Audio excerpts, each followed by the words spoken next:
Good evening and welcome to Saturday Review, where we'll take a look at some of the major stories that occurred during the week. I am Essie Owamaka for the full news of the day. We have got a second Russia-Africa summit has ended in St. Petersburg, Russia, with both parties agreeing to enhanced cooperation in several areas, including trade, security, and ICT. Victor Azu reports that it was also enriching the experience for the media.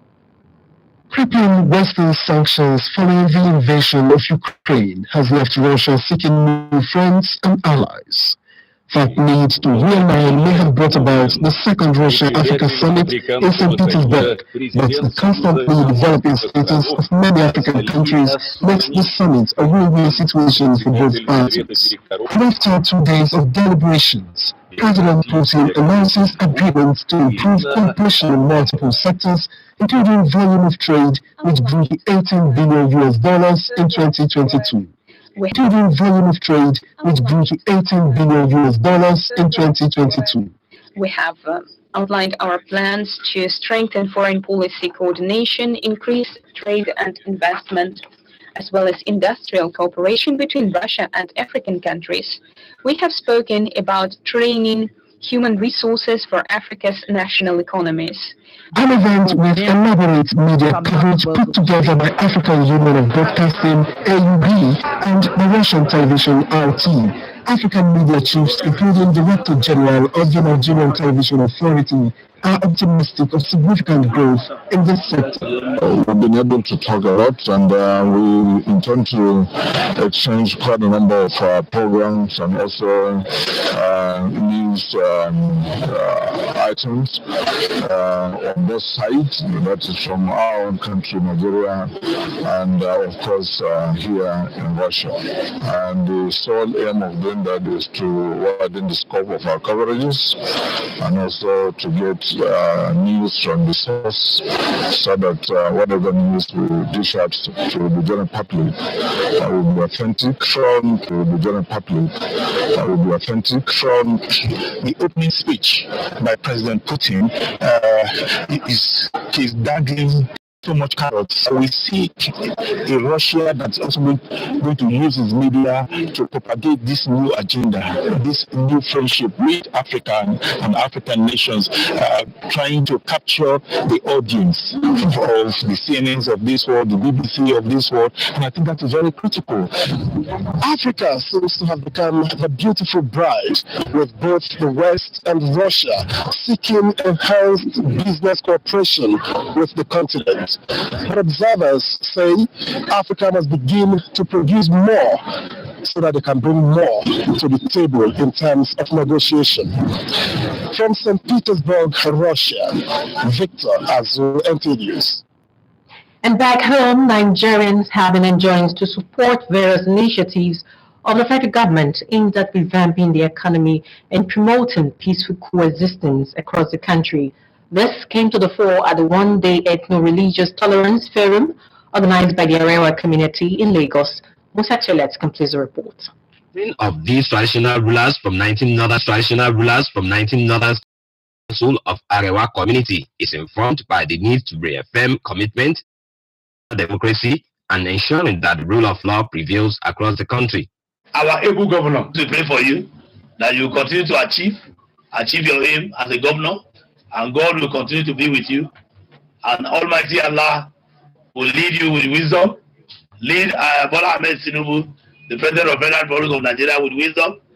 The leadership of Arewa community in Lagos, however, wants the federal government to intervene in the continued detention of the Serikin Hausawa of Lagos by security operatives. The government and security agencies are to carry out their investigation of the present scenario in a professional conduct, while he remains innocent until proven guilty by competent court of jurisdiction. They also lauded the inclusion policies of the Lagos State government and pledged their commitment to remain law-abiding and key into the smart city initiative of the state government. In Lagos, Musa Toliat, NTA News.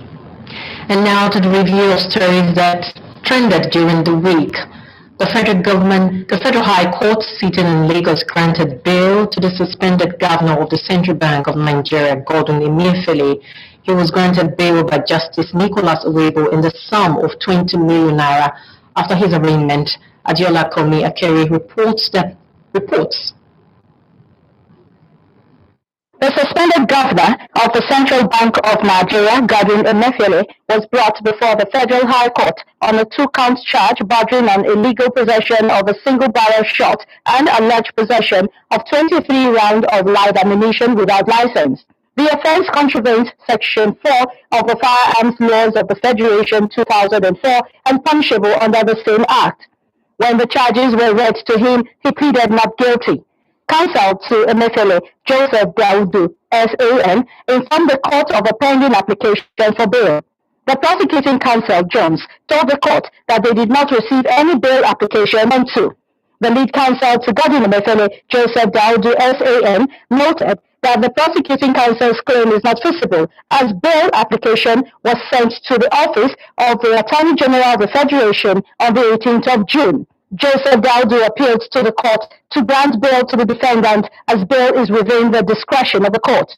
In the ruling, Justice Owebo granted bail to the defendant to the tune of 20 million naira and a surety in like sum. Emefiele is to be remanded in the Ikoyi Correctional Service pending the perfection of his bail. Sooner than that was done, we noticed movement from men of the Department of State Services, and we saw an avowed intention on their part to actually take him back into their custody, despite the order of court. We then called the attention of the learned trial judge, who was magnanimous to hear us, and we told him that these were our fears, and that in the trial judge, who was magnanimous to hear us. And we told him that these were our fears, and that in the interests of the rule of law, due process, and democracy in this country, that the court judge should intervene. The matter has been adjourned to the 14th of November 2023 for the commencement of trial. Adiola Komi Akere, NTA News. Also during the week, President Bola Tinubu transmitted to the Senate list of 28 ministerial nominees for screening and confirmation. Among the nominees as read out by the President of the Senate are the immediate past governors of Rivers, Kaduna, Jigawa, and Ebonyi states. Chief of Staff to the President, Femi Gbajabiamila, was admitted into the Senate chamber to submit the list, which was immediately read out by President of the Senate, Godswill Akpabio.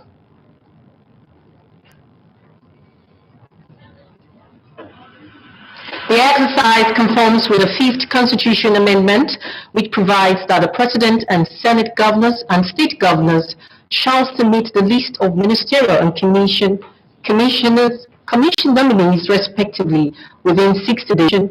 Commission nominees respectively within 60 days of assuming office. And you're still watching Saturday Review on NTA Lagos Channel 10. More to come afterwards. To join us again. Jackpot of the week. Place bets and hit the jackpot. Log into the OneXBet account.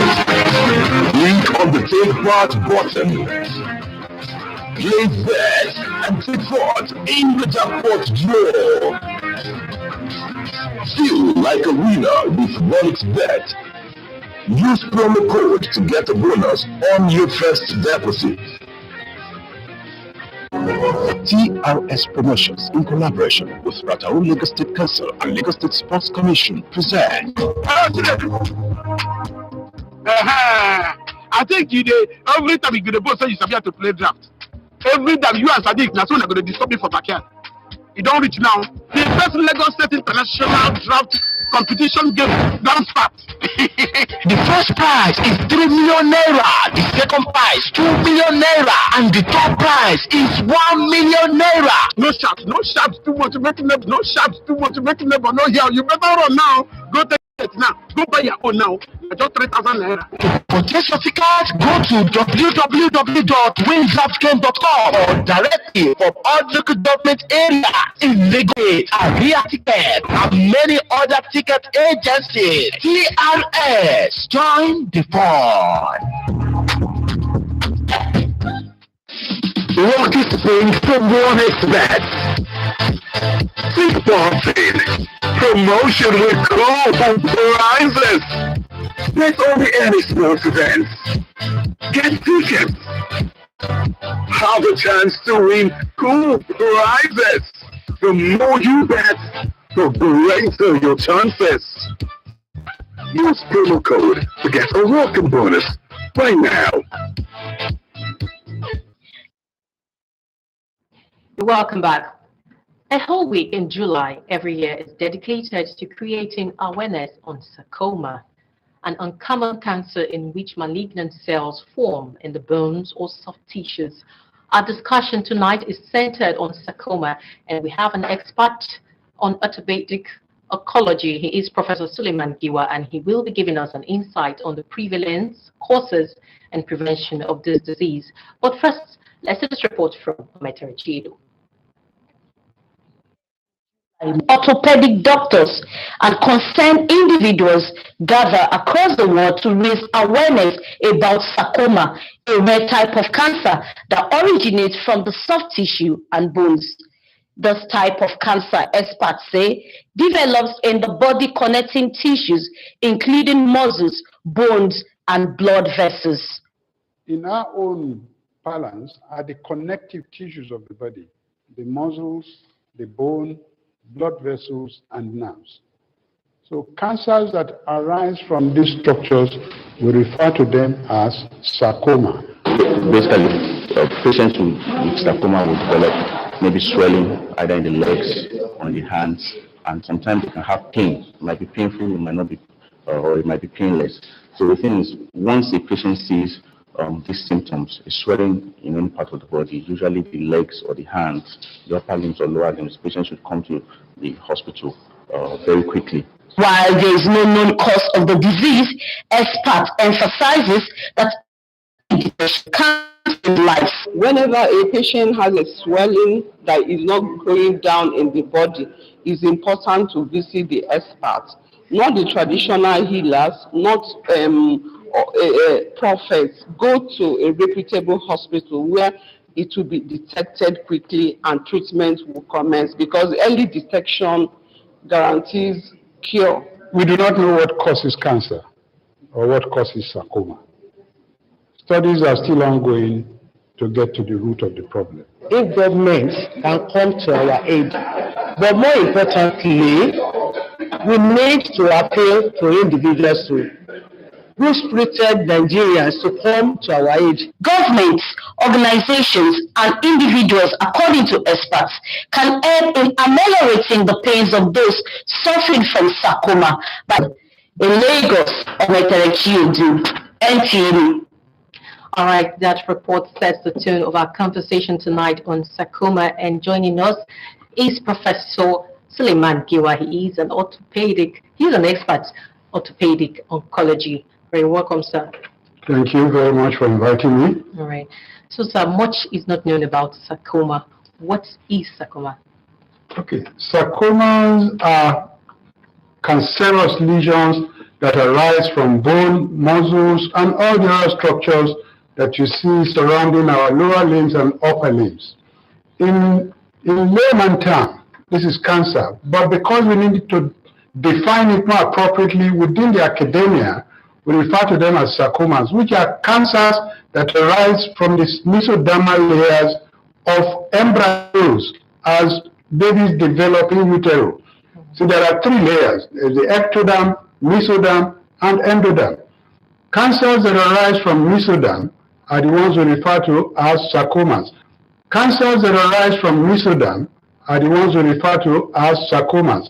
And they are the ones that differentiate into bones, muscles, blood vessels. Okay. So what's the prevalence in Nigeria and its risk factors as well? Sarcomas account for 1% of all cancers generally. Okay. But that 1%, when you translate it into figures, still remains significant as far as we are concerned as orthopedic oncologists. So what are these risk factors? Well, we really cannot be specific. Okay. We do not know what causes cancers generally. There are theories as to what might be responsible, but the truth is that we really do not know. Yes, the effect of environment on our genetic components can result in cells becoming malignant, but really and truly, we do not know what causes, what is responsible for predisposing A or B to developing sarcoma. All right, I'm sure there are symptoms to watch out for. What are these symptoms and who are those that predisposed to this disease? Okay. The symptoms for sarcomas will include limbs. Okay. And more significantly, for sarcoma, pain that is unremitting, that will not respond to regular pain-relieving agents, then it is advisable for that sort of individual to visit the expert. We can nip the problem in the bud early. Okay. Basically, those are swelling, pain that is unremitting. You can have other symptoms, but those are the early symptoms and signs. Make a patient or any individual with those things report to the experts. Let's talk about the treatment. How can it be treated and prevented? Once we arrive at a diagnosis, following us taking a bit of the tissue and sending it to the histopathologist who will confirm to us the type of sarcomas, the basic treatment, surgery is the mainstay, while we now add chemotherapy and radiotherapy to deal with tumor cells that will have gone beyond the original area of the sarcoma. It's quite expensive, particularly the prostheses that we use, and we replace them with what we refer to as endoprostheses that are made of high-grade stainless steel and sometimes titanium. Yes, you just said it's expensive. Is there any form of government intervention? For now, unfortunately, there's no government intervention. And that's why organizations like us, the Musculoskeletal Oncology Support Foundation, came into being. Our objective is to improve on advocacy about cancers of bone and surrounding structures, to help patients who come down with such diseases with financing, and to carry out research that will improve or move the frontier of knowledge as far as sarcomas are concerned. As far as the organization is concerned, we have friends of the society who donate to us regularly, and it is such monies that we spend on patients who have this disease. Our appeal is to all good-spirited Nigerians learn about this sort of foundation to help with donations. And we also are appealing to government. As government is trying some ways, particularly for other more highly prevalent cancers, but we need to include management of cancers generally in the health insurance policy of this country. That will go a long way in improving the care of patients with sarcoma. Thank you so much. Thank you so much for coming. All right, we have been discussing sarcoma with Professor Suleiman Giwa. He is an expert on orthopedic oncology. Thank you so much for coming once again. Thank you for inviting me. All right. Now on entertainment, Daddy No Vex, P-Square, Falls, others beg Oshola's dad over Shetler's celebration. This and lots more as we join our correspondent in the world of entertainment. Nigerian celebrities and fans have taken to social media to seek forgiveness from the father of Super Falcons forward, Asisat Oshoala, over her celebration in Nigeria's 3-2 win against Australia. Oshoala came on as a second-half substitute to score Nigeria's third goal of the game over the hosts on Thursday. The 29-year-old removed her jersey after she scored in an empty net following a mix-up between a Matilda's defender and goalkeeper. Her choice of celebration went viral across social media platforms. Meanwhile, multiple award-winning singer Kiss Daniel has dropped yet another masterpiece, Maverick, setting the music world abuzz with excitement. Maverick is coming after the waves by the singers Buga and Kaf. The album showcases Kiss Daniel's unparalleled talent, innovative sound, and daring spirit, taking listeners on a musical journey beyond boundaries. Maverick encapsulates Kiss Daniel's revelation as an artist, pushing the envelope of creativity. And on the foreign scene, even in death, the rapper is still breaking records.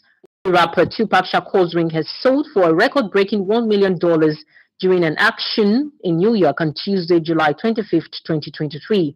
The ring was designed for the late star in New York after his release from jail and signing with Death Row Records.